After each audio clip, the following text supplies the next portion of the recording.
আহসান মঞ্জিল, যা একসময় বাংলার নবাবদের প্রাসাদ ছিল, এটি এখন জাদুঘর হিসাবে পরিচিতি লাভ করেছে।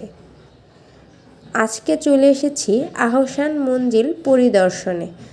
এখানে টিকিট মূল্য কত, কী কী বারে খোলা থাকে, এর ভেতরে দেখতে কেমন, কী কী আছে, কিভাবে এখানে আসবেন, সব কিছুই থাকবে আজকের ভিডিওতে। এখানে অবশ্যই টিকিট কেটে ভেতরে প্রবেশ করতে হয়। এর টিকিট মূল্য প্রাপ্তবয়স্কদের জন্য 40 টাকা, সার্কভুক্ত দেশ 300 এবং অন্যান্য দেশ 500 টাকা। টিকিট কাটা শেষ হয়েছে, এখন আমরা ভেতরে প্রবেশ করলাম।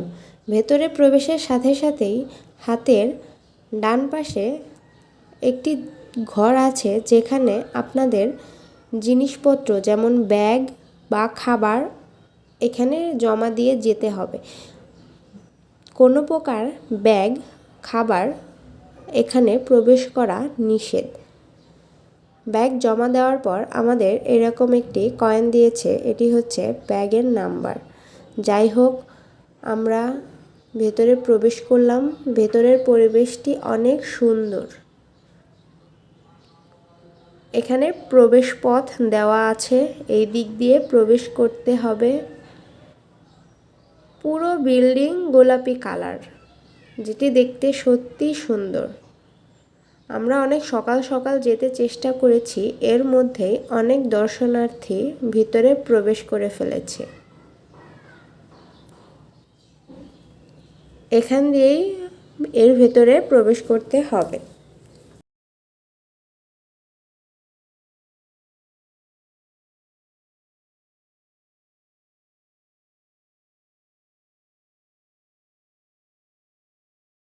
এর ভেতরে পুরোটাই ছিল নবাবদের বিভিন্ন ছবি, তাদের ব্যবহৃত থালা বাসন, আসবাবপত্র সহ বিভিন্ন জিনিস। এখানে তাদের বংশ পরিচয় দেওয়া হয়েছে। আর এই যে রুমটি দেখছেন, এখানে তারা বিলিয়ার্ড খেলতো। এই পাশটায় ছিল সিন্দুক। আগেকার দিনের সিন্দুকগুলো দেখতে এরকম ছিল, কিছু ছিল কাঠের আর কিছু ছিল লোহার। এগুলোর মধ্যে আবার নাম্বার ছিল।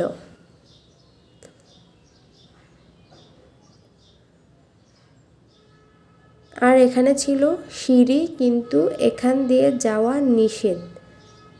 এটি দেখতে কত সুন্দর, আর এগুলো সব কাঠের তৈরি। এই সিঁড়িগুলো কাঠের তৈরি। আর এই তো ডাইনিং টেবিল ছিল, এখানে বসে অনেকজন খাওয়া যেত। এর চেয়ার, টেবিল, থালা বাসনগুলো কত সুন্দর ডিজাইন করা।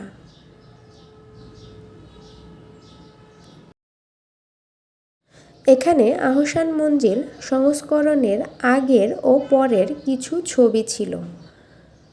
এই তো দেয়ালে বিভিন্ন ছবি টানানো আছে।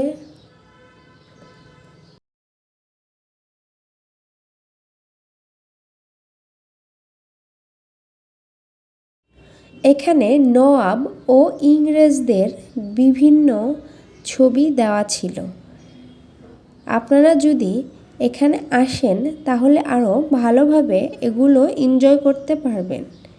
এই ছিল নওয়াবদের পরিবার। এখানে অনেকগুলো নওয়াবের ছবি দেওয়া আছে। এই তো তাদের ব্যবহার করা খাট, আলমারি, চেয়ার, এগুলো কত সুন্দর। আর এই যে আগেকার দিনে ফ্যান ছিল না, এই পাখা ব্যবহার করত। আর এখানে তারা গোসল করত। আর এই তো এরা হচ্ছে নর্তকী। নবাবদের প্রাসাদে যারা কাজ করত, তাদের ছবি এখানে দেওয়া আছে। এটি মূলত পুরান ঢাকার বুড়িগঙ্গা নদীর তীরে অবস্থিত। এখান থেকে বুড়িগঙ্গা নদী স্পষ্ট দেখা যায়।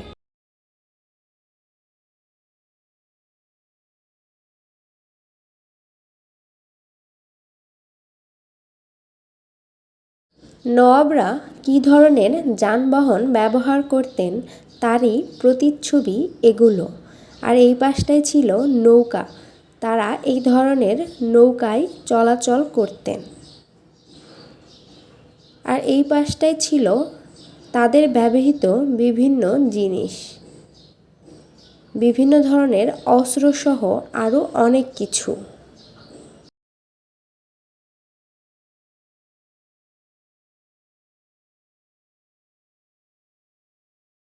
এটা ছিল আহসান মঞ্জিলের গ্যালারি। সপ্তাহে শনি থেকে বুধবার আহসান মঞ্জিল খোলা থাকে।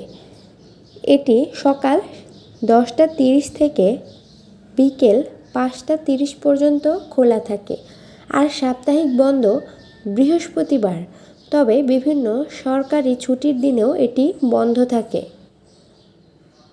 যেহেতু খাবার নিয়ে এখানে আসা যায় না, এর জন্য এখানে একটি দোকানেরও ব্যবস্থা আছে। এখানে আপনারা বিভিন্ন ধরনের খাবার পেয়ে যাবেন। এই তো এখানে ছিল নবাবদের ব্যবহৃত বিভিন্ন বসার স্থান, ঘর। আর এই যে এটি সম্পূর্ণই কাঠের তৈরি, তাদের ব্যবহৃত বিভিন্ন সিলমোহর।